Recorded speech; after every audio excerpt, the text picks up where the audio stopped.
여러분 안녕하세요. 오늘 해설에서는 정말 흥미로운 주제를 하나 다뤄볼까 하는데요.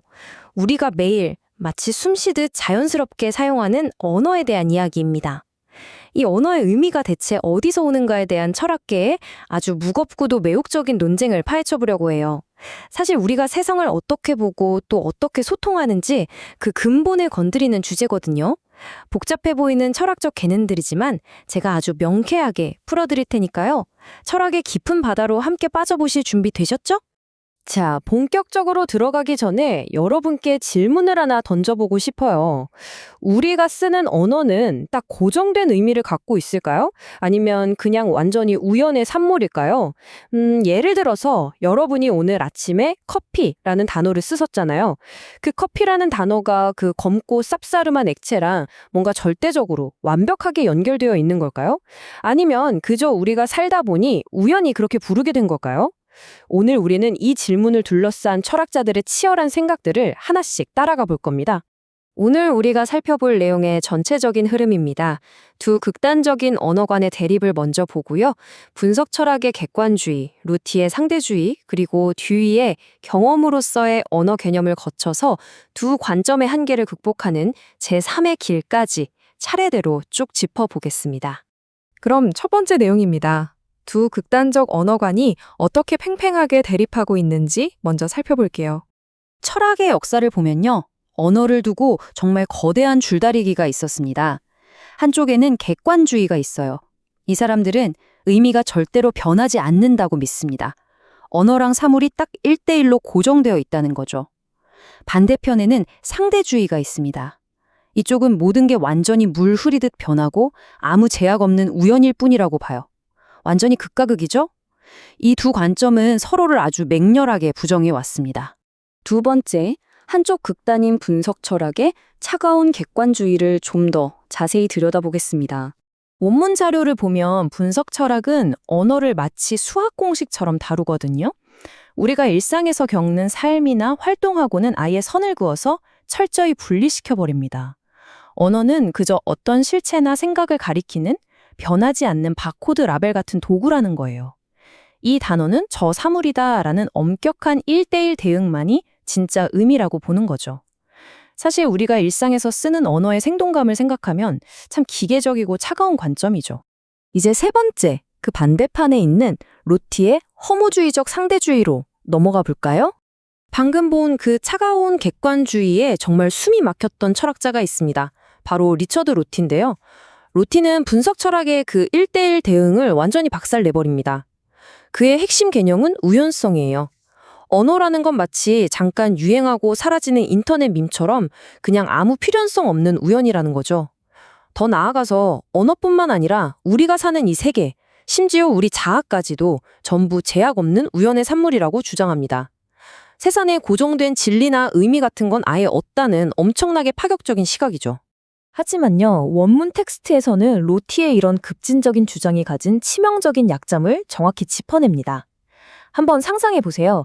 모든 게 다 완벽한 우연이고 아무런 제약이 없다면 대체 어떤 일이 벌어질까요? 맞습니다. 우리가 서로 의미를 공유하는 것 자체가 불가능해지는 허무주의적 상대주의에 빠지게 됩니다.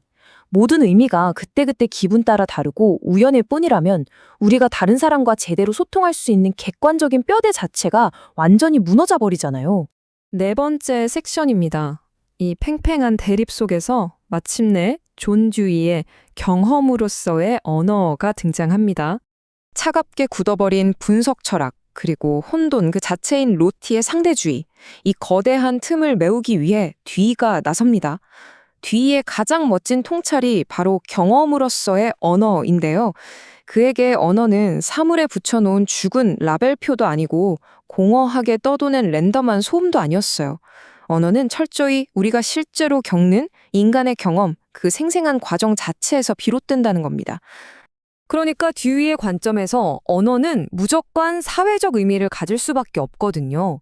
우리가 실제로 언어를 사용하고 능동적으로 활동하면서 만들어지는 거니까요. 살아 숨쉬는 사회적 상호작용의 결과물이라는 뜻입니다. 이 점이 정말 중요한 게 언어를 죽은 도구로 보지 않고 사회적 실체로 봄으로써 듀이는 드디어 언어와 삶을 분리하던 그 답답한 이분법에서 완벽하게 빠져나오게 됩니다. 5번째, 그렇다면 듀이는 객관과 상대를 어떻게 연결했을까요? 그 두 가지 경험의 층위를 보겠습니다.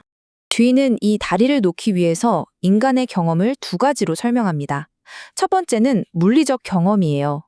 이건 우리가 살면서 부딪히는 현실, 즉 우리 모두가 공유하는 어느 정도의 객관적인 의미를 단단하게 다져줍니다. 소통이 가능해지는 기반이죠. 두 번째는 반성적 경험입니다. 우리는 그냥 경험하고 끝나는 게 아니라 끊임없이 다시 생각하고 재해석하잖아요? 이 과정을 통해 의미가 새롭게 확장되는 상대적 유연성을 갖추게 됩니다. 객관적 토대 위에 창조적인 변화가 더해진 거죠. 물론 현실의 삶에서는 이 두 가지가 분리되지 않고 하나의 역동적인 과정으로 동시에 일어난다는 점 꼭 기억해 두셔야 합니다. 어느새 마지막 6번째 섹션이네요. 언어의 한계를 넘는 제3의 길, 듀이 철학의 종합을 보겠습니다. 자, 오늘 배운 내용들을 싹 모아서 종합해 볼까요? 분석 철학은 너무 객관성에만 매달리느라 언어를 우리 삶에서 분리해 버렸죠. 반대로 루틴은 너무 우연성만 강조하다가 소통의 근간이 흔들리는 허무주의의 위험을 남겼습니다. 하지만 듀이는 경험과 사회적 상호작용을 통해서 이 두 한계를 아주 우아하게 극복해냅니다. 물리적 경험으로 튼튼한 객관성을 챙기면서도 반성적 경험을 통해 끊임없이 변화하는 상대적인 유연성까지 동시에 잡아낸 거죠.